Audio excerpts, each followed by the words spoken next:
Hi friends, welcome back to my channel. Friends, ಇವತ್ತು ಸಾಂಬಾರು ಪುಡಿ ಮಾಡೋದನ್ನು ತೋರಿಸ್ತಾ ಇದ್ದೀನಿ. ನಾನು ವಿಡಿಯೋ ಸ್ಟಾರ್ಟ್ ಮಾಡೋಕ್ಕೆ ಮುಂಚೆ ನನ್ನ ಚಾನಲನ್ನು ಸಬ್ಸ್ಕ್ರೈಬ್ ಮಾಡ್ಕೊಂಡು ನೋಡಿ. ಹಾಗೆ ವಿಡಿಯೋ ಇಷ್ಟ ಆದರೆ ಒಂದು ಲೈಕ್ ಮಾಡಿ, ಶೇರ್ ಮಾಡಿ. ಧನಿಯಾ ಮತ್ತು ಮೆಣಸಿನ್ಕಾಯಿನ 2 ದಿನ ಬಿಸಿಲಲ್ಲಿ ಒಣಗಿಸ್ಬೇಕು. ಹಾಗೆ ಕರಿಬೇವು ಇರುತ್ತಲ್ಲ, ಹಸಿ ಕರಿಬೇವು ತೊಗೊಬಂದು ತೊಳೆದುಬಿಟ್ಟು ಅದನ್ನು ಸಹ ಒಣಗಿಸ್ಬೇಕು. ಈಗ ಏನೇನು ಸಾಮಗ್ರಿಗಳು ಬೇಕು ಅಂತಲೂ ಹೇಳ್ತೀನಿ, ಹಾಗೆ ಕ್ವಾಂಟಿಟಿ ಕೂಡ ಹೇಳ್ತೀನಿ. 1 kg ಧನಿಯಾಗೆ 1 kg ಮೆಣಸಿನ್ಕಾಯಿ ಬೇಕು. ಮೆಣಸಿನ್ಕಾಯಲ್ಲಿ 2-3 ಥರ ಬರುತ್ತೆ.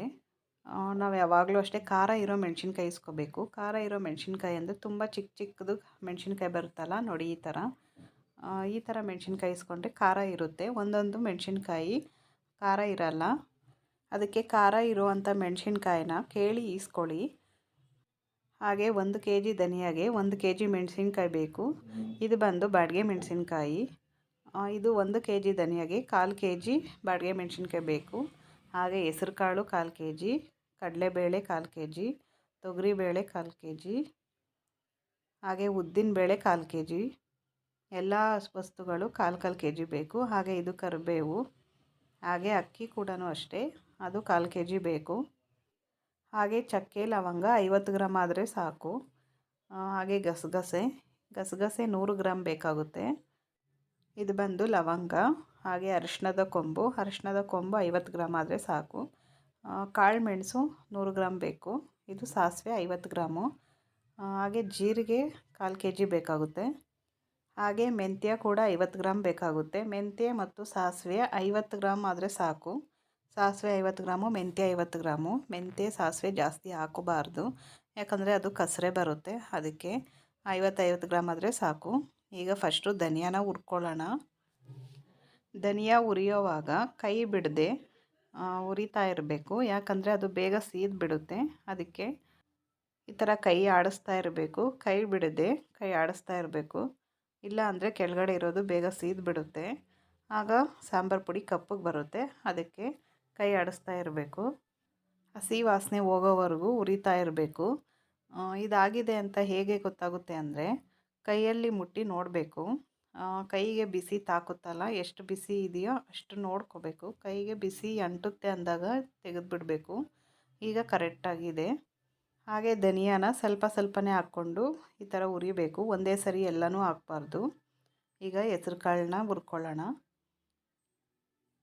ಹೆಸ್ರು ಕಾಳಲ್ಲಿ ಕಲರ್ ಚೇಂಜ್ ಆಗೋವರೆಗೂ ಹುರಿತಾ ಇರಬೇಕು. ಹಾಗೆ ಹಸಿ ವಾಸನೆ ಕೂಡ ಹೋಗಬೇಕು. ನೋಡಿ, ಕಲರ್ ಈಗ ಚೇಂಜ್ ಆಗಿದೆಯಲ್ಲ, ಇಲ್ಲಿ ತನಕ ಹುರಿಬೇಕು.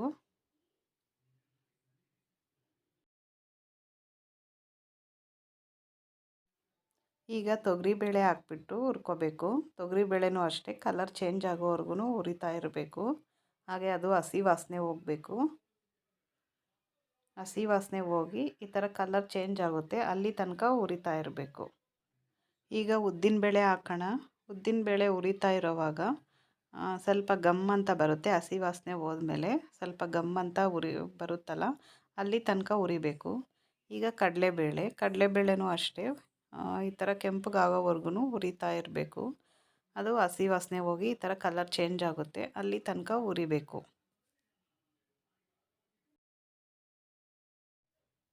ಈಗ ಜೀರಿಗೆ ಹುರ್ಕೊಳ್ಳೋಣ. ಜೀರಿಗೆ ಹುರಿಬೇಕಾದ್ರೆ ಪಟ ಪಟ ಅಂತ ಸೌಂಡ್ ಬರುತ್ತಲ್ಲ, ಸಿಡಿಯೋದು, ಆ ಥರ ಆಗೋವರೆಗೂ ಜೀರಿಗೆ ಹುರಿತಾ ಇರಬೇಕು. ನೋಡಿ, ಈಗ ಇದಾಗಿದೆ. ಇದು ಕೂಡ ಸ್ವಲ್ಪ ಕಲರ್ ಚೇಂಜ್ ಆಗುತ್ತೆ. ಹಾಗೆ ಜೀರಿಗೆ ಹುರಿಬೇಕಾದ್ರೆ ಗಮ್ ಅಂತ ಬರುತ್ತೆ, ಪಟ ಪಟ ಅಂತಲೂ ಕೂಡ ಅನ್ನುತ್ತೆ, ಅಲ್ಲಿ ತನಕ ಹುರ್ಕೋಬೇಕು. ಯಾವುದೇ ಕಾರಣಕ್ಕೂ ಸೀದಿಸಬಾರ್ದು, ಕೈ ಆಡಿಸ್ತಾ ಇರಬೇಕು. ಈಗ ಅಕ್ಕಿನ ಹುರ್ಕೊಳ್ಳೋಣ. ಅಕ್ಕಿನೂ ಅಷ್ಟೇ, ಇದು ಕಲರ್ ಚೇಂಜ್ ಆಗೋವರೆಗೂ ಹುರ್ಕೋಬೇಕು. ಕಾಳುಗಳೆಲ್ಲ ಹುರಿಯೋದಕ್ಕೆ ಸ್ವಲ್ಪ ಟೈಮ್ ತಗೊಳ್ಳುತ್ತೆ. ಒಂದು 5 ನಿಮಿಷ, ಒಂದು 10 ನಿಮಿಷ ಆದರೂ ತಗೊಳ್ಳುತ್ತೆ. ಆದರೆ ನಾನು ವಿಡಿಯೋ ಫಾಸ್ಟಲ್ಲಿ ಇಟ್ಟಿದ್ದೀನಿ, ಅದಕ್ಕೆ ಬೇಗ ಬೇಗ ತೋರಿಸ್ತಾ ಇರೋದು. ಅಕ್ಕಿನೂ ಅಷ್ಟೇ ಸ್ವಲ್ಪ ಲೇಟ್ ಆಗುತ್ತೆ. ಅಲ್ಲಿ ತನಕ ಈ ಥರ ಕೈ ಬಿಡದೆ ಆಡಿಸ್ತಾ ಇರಬೇಕು ಕೈ. ಈಗ ಇದಾಗಿದೆ. ಈಗ ಮೆಂತ್ಯ ಕಾಳನ್ನ ಹಾಕ್ಕೊಳ್ಳೋಣ. ಮೆಂತ್ಯ ಕಾಳು ಒಂದು 50 ಗ್ರಾಮ್ ಆದರೆ ಸಾಕು.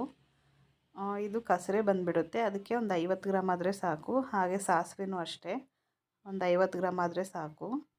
ಇದು ಅಷ್ಟೇ, ಮೆಂತ್ಯ ಕಾಳನ್ನ ಹುರಿಬೇಕಾದ್ರೆ ಗಮ್ ಅನ್ನುತ್ತೆ, ಹಾಗೆ ಪಟ ಪಟ ಅಂತ ಸೌಂಡ್ ಕೂಡ ಬರುತ್ತೆ. ಅಲ್ಲಿ ತನಕ ಹುರ್ಕೋಬೇಕು. ಈಗ ಕಾಳು ಮೆಣಸು ಹಾಕ್ತಾಯಿದ್ದೀನಿ. ಕಾಳು ಮೆಣಸು ಉರಿಬೇಕಾದ್ರೆ ಗೊತ್ತಾಗಲ್ಲ ಆಗಿದೆಯಾ ಇಲ್ವಾ ಅಂತ, ಯಾಕಂದರೆ ಬ್ಲಾಕಲ್ಲಿ ಇದೆಯಲ್ಲ ಅದಕ್ಕೆ ಈ ಥರ ಕೈ ಆಡಿಸ್ತಾ ಇರಬೇಕು. ಇದು ಕೂಡ ಅಷ್ಟೇ ಪಟ ಪಟ ಅಂತ ಸೌಂಡ್ ಬರುತ್ತೆ, ಅಲ್ಲಿ ತನಕ ಹುರ್ಕೋಬೇಕು. ಈಗ ಇದು ಆಗಿದೆ. ಈಗ ಗಸಗಸೆ ಹುರ್ಕೋತಾ ಇದ್ದೀನಿ. ಇದು ಗಸಗಸೆನೂ ಅಷ್ಟೇ, ಇದು ಕೂಡ ಪಟ ಪಟ ಅಂತ ಸೌಂಡ್ ಬರುತ್ತೆ, ಅಲ್ಲಿ ತನಕ ಹುರ್ಕೋಬೇಕು. ಇದು ಬೇಗ ಬೇಗ ಕೈ ಆಡಿಸ್ತಾ ಇರಬೇಕು. ಕೈ ಬಿಟ್ಟರೆ ಬೇಗ ಸೀದ್ಬಿಡುತ್ತೆ, ಅದಕ್ಕೆ ಕೈ ಈ ಥರ ಆಡಿಸ್ತಾ ಇರಬೇಕು. ಈಗ ಸಾಸಿವೆ ಹಾಕ್ಕೊತಾ ಇದ್ದೀನಿ. ಸಾಸಿವೆ ಕೂಡ ಅಷ್ಟೇ, ಇದು ಕೂಡ ಪಟ ಪಟ ಅಂತ ಸೌಂಡ್ ಬರುತ್ತೆ ಹುರಿಬೇಕಾದ್ರೆ, ಅಲ್ಲಿ ತನಕ ಹುರ್ಕೋಬೇಕು. ನೋಡಿ ಈಗ ಕಲರ್ ಕೂಡ ಚೇಂಜ್ ಆಯಿತು. ಇನ್ನೂ ಜಾಸ್ತಿ ಉರಿತಾ ಇದ್ದರೆ ಗೊತ್ತಾಗಲ್ಲ, ಅದು ಸೀದ್ಬಿಡುತ್ತೆ. ಇಷ್ಟಾದರೆ ಸಾಕು.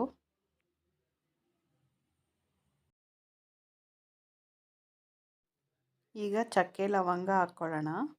ಚಕ್ಕೆ ಲವಂಗ ಎರಡು ಒಟ್ಟಿಗೆ ಹಾಕ್ಕೊತಾ ಇದ್ದೀನಿ, ಯಾಕಂದರೆ ಲವಂಗ ಪಟ ಪಟ ಅಂತ ಸಿಡಿಯುತ್ತೆ, ಅಲ್ಲಿ ತನಕ ಹುರ್ಕೊಂಡ್ರೆ ಸಾಕು. ಈಗ ಕರಿಬೇವು ಹುರಿತಾ ಇದ್ದೀನಿ. ಕರಿಬೇವನ್ನ ಹಸಿ ಕರಿಬೇವು ತೊಗೊಬಂದು ತೊಳೆದ್ಬಿಟ್ಟು ಆಮೇಲೆ ಒಣಗಿಸಿ ಆಮೇಲೆ ಹುರಿತಾ ಇರೋದು. ಈಗ ಕರಿಬೇವನ್ನ ಇಷ್ಟು ನಾವು ಹುರ್ಕೊಂಡ್ರೆ ಸಾಕು. ಇನ್ನೂ ಜಾಸ್ತಿ ಹುರಿಯೋಕ್ಕೆ ಹೋದರೆ ಎಲೆ ಎಲ್ಲ ಸೀದ್ಬಿಡುತ್ತೆ, ಅದಕ್ಕೆ ಇಷ್ಟಾದರೆ ಸಾಕು. ಹಾಗೆ ಅರಶಿಣದ ಕೊಂಬನ್ನ ಜಜ್ಜಿಕೊಂಡು ಈ ಥರ ಪುಡಿ ಮಾಡಿಕೊಂಡು ಇದನ್ನು ಹುರ್ಕೋತಾ ಇದ್ದೀನಿ. ಇದು ಅಷ್ಟೇ, ಒಂದೆರಡು ನಿಮಿಷ ಆದರೂ ಈ ಥರ ಹಸಿ ವಾಸನೆ ಹೋಗೋವರೆಗೂ ಈ ಥರ ಹುರ್ಕೋಬೇಕು.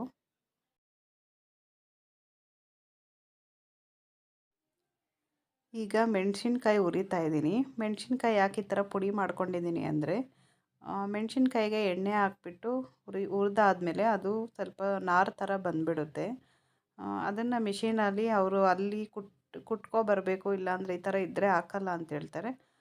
ಅದಕ್ಕೆ ನಾನೇನು ಮಾಡಿದ್ದೀನಿ ಅಂದರೆ, ಮೆಣಸಿನ್ಕಾಯಿನ ಚೆನ್ನಾಗಿ ಒಣಗಿಸಿರ್ತೀವಲ್ಲ, ಒಂದು ಚೀಲದಲ್ಲಿ ಹಾಕ್ಕೊಂಡು ಅದನ್ನು ಚೆನ್ನಾಗಿ ಒಂದು ಕೋಲ್ ತಗೊಂಡು ಹೊಡೆದ್ರೆ ಬೇಗ ಪುಡಿ ಆಗಿಬಿಡುತ್ತೆ.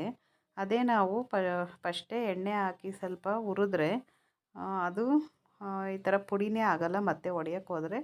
ಅದಕ್ಕೆ ಫಸ್ಟೇ ಈ ಥರ ಪುಡಿ ಮಾಡ್ಕೊಂಬಿಟ್ರೆ ತುಂಬ ಈಸಿಯಾಗಿರುತ್ತೆ. ಈಗ ಮೆಣಸಿನ್ಕಾಯಿ, ಈಗ 1 kg ಮೆಣಸಿನ್ಕಾಯಿ ಅಂದರೆ ಒಂದು 5-6 ಸರಿ ಆದರೂ ಬಾಣಲಿಗೆ ಒಂದು ಸ್ವಲ್ಪನೇ ಹಾಕ್ಕೊಂಡು ಹುರ್ಕೋಬೇಕಲ್ವ. ಅದೇ ಈ ಥರ ಆದರೆ ಬರೀ 2 ಸರಿ ಅಷ್ಟೇ ಹುರ್ಕೋಬೋದು, ಬೇಗನೂ ಆಗುತ್ತೆ, ಘಾಟ್ ಕೂಡ ಜಾಸ್ತಿ ಬರಲ್ಲ. ಬರೀ 2 ಟೈಮ್ ಅಷ್ಟೇ ಅಲ್ವಾ. ನೋಡಿ ಈ ಥರ ಹುರ್ಕೋಬೇಕು. ನೀವು ಅನ್ಕೋಬಹುದು ಈ ಥರ ಮಾಡಿದ್ರೆ ಬೀಜಗಳೆಲ್ಲ ಸೀದೋಗುತ್ತೇನೋ ಅಂತ. ಇಲ್ಲ, ಬೀಜಗಳೇನು ಸೀದೋಗಲ್ಲ, ಆದರೆ ನಾವು ಕೈ ಆಡಿಸ್ತಾ ಇರಬೇಕು. ಈ ಥರ ಮಾಡೋದ್ರಿಂದ ಬೇಗನೂ ಆಗುತ್ತೆ. ಹಾಗೆ ಮೆಣಸಿನ್ಕಾಯಿ ಆದರೆ ಒಂದು 5-6 ಸರಿ ಹುರಿಯೋಷ್ಟೊತ್ತಿಗೆ ಘಾಟ್ ಜಾಸ್ತಿ ಬಂದುಬಿಡುತ್ತೆ. ಇದಾದರೆ 2 ಟೈಮ್ಗೆ ಹುರ್ಕೋಬೋದು. ನೋಡಿ ಈ ಥರ ಕೈಯಲ್ಲಿ ಮುಟ್ಟಿ ನೋಡಿದ್ರೆ ಬಿಸಿ ತಾಕಬೇಕು, ಅಲ್ಲಿ ತನಕ ಮೆಣಸಿನ್ಕಾಯಿನ ಹುರ್ಕೊಂಡ್ರೆ ಸಾಕು, ಸೀದಬಾರ್ದು. ನೋಡಿ ಈಗ ಬಾಡಿಗೆ ಮೆಣಸಿನ್ಕಾಯಿ, ಇದು ಅಷ್ಟೇ ನಾನು ಪುಡಿ ಮಾಡೇ ಹಾಕಿದ್ದೀನಿ. ಮೆಣಸಿನ್ಕಾಯಿ ಹಾಕಿದ್ರೆ ಬೇಗ ಬೇಗ ಹುರಿಯೋಕ್ಕಾಗಲ್ಲ, ಯಾಕಂದರೆ ಅದು ಬಾಣಲಿಯಿಂದ ಆಚೆ ಹೋಗ್ತಾ ಇರುತ್ತೆ. ಈ ಥರ ಬೇಗ ಬೇಗ ಹುರಿಯೋಕ್ಕೂ ಆಗಲ್ಲ, ಹಾಗೆ ಜಾಸ್ತಿ ಕೂಡ ಹಾಕ್ಕೊಂಡು ಹುರಿಯೋಕ್ಕಾಗಲ್ಲ. ಅದೇ ಪುಡಿ ಮಾಡ್ಕೊಂಡು ಈ ಥರ ಹುರಿದ್ರೆ ಬೇಗನೂ ಆಗುತ್ತೆ, ಆದರೆ ಸೀದಿಸ್ದೇ ಇರೋ ಥರ ಹುರ್ಕೋಬೇಕಷ್ಟೆ. ನನಗೇನೋ ತುಂಬ ಈಸಿ ಅನ್ನಿಸ್ತು. ನಾನು ಕೂಡ ಇದೇ ಫಸ್ಟ್ ಟೈಮ್ ಟ್ರೈ ಮಾಡ್ತಾ ಇರೋದು, ತುಂಬ ಚೆನ್ನಾಗಿ ಅನ್ನಿಸ್ತು. ಈಗ ಮೆಣಸಿನ್ಕಾಯ್ದು ಮತ್ತು ಹುರ್ಕೊಂಡಿರೋದು ಎಲ್ಲನೂ ಹಾಕಿ ಈ ಥರ ಮಿಕ್ಸ್ ಮಾಡ್ಕೋಬೇಕು. ಸ್ವಲ್ಪ ಆರಿದ ಮೇಲೆ ಮಿಲ್ಲಿಗೆ ತಗೊಂಡೋಗಿ ಪುಡಿ ಮಾಡಿಸ್ಕೊಬರ್ಬೇಕು.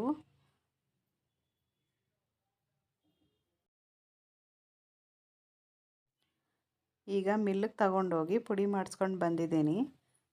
ತುಂಬ ಬಿಸಿ ಇರುತ್ತಲ್ಲ, ಅದಕ್ಕೆ ಒಂದು ನ್ಯೂಸ್ ಪೇಪರ್ ಹಾಕ್ಬಿಟ್ಟು ಈ ಥರ ಆರಿಸ್ತಾ ಇದ್ದೀನಿ. ಬಿಸಿ ಆರಿದ್ಮೇಲೆ ಜಡ್ಲಿ ಹಿಡ್ಕೊಂಡ್ರೆ ಸಾಂಬಾರು ಪುಡಿ ರೆಡಿ ಆಯಿತು. ಇಷ್ಟೇ ಫ್ರೆಂಡ್ಸ್, ಸಾಂಬಾರು ಪುಡಿ ಮಾಡೋದು ತುಂಬ ಈಸಿಯಾಗಿ ಯಾರು ಬೇಕಾದರೂ ಮಾಡ್ಕೋಬೋದು. ಕ್ವಾಂಟಿಟಿ ಒಂದು ಕರೆಕ್ಟಾಗಿ ಅಳತೆ ಪ್ರಕಾರ ತಗೊಂಡ್ರೆ ಸಾಕು. ಇಷ್ಟೇ ಫ್ರೆಂಡ್ಸ್ ಇವತ್ತಿನ ವಿಡಿಯೋ. ಈ ವಿಡಿಯೋ ಇಷ್ಟ ಆದರೆ ಒಂದು ಲೈಕ್ ಮಾಡಿ, ಶೇರ್ ಮಾಡಿ. ಹಾಗೆ ಹೊಸ್ದಾಗಿ ನೋಡ್ತಾ ಇರೋರೆಲ್ಲ ಪ್ಲೀಸ್ ಸಬ್ಸ್ಕ್ರೈಬ್ ಮಾಡ್ಕೊಂಡು ನೋಡಿ. Thanks for watching.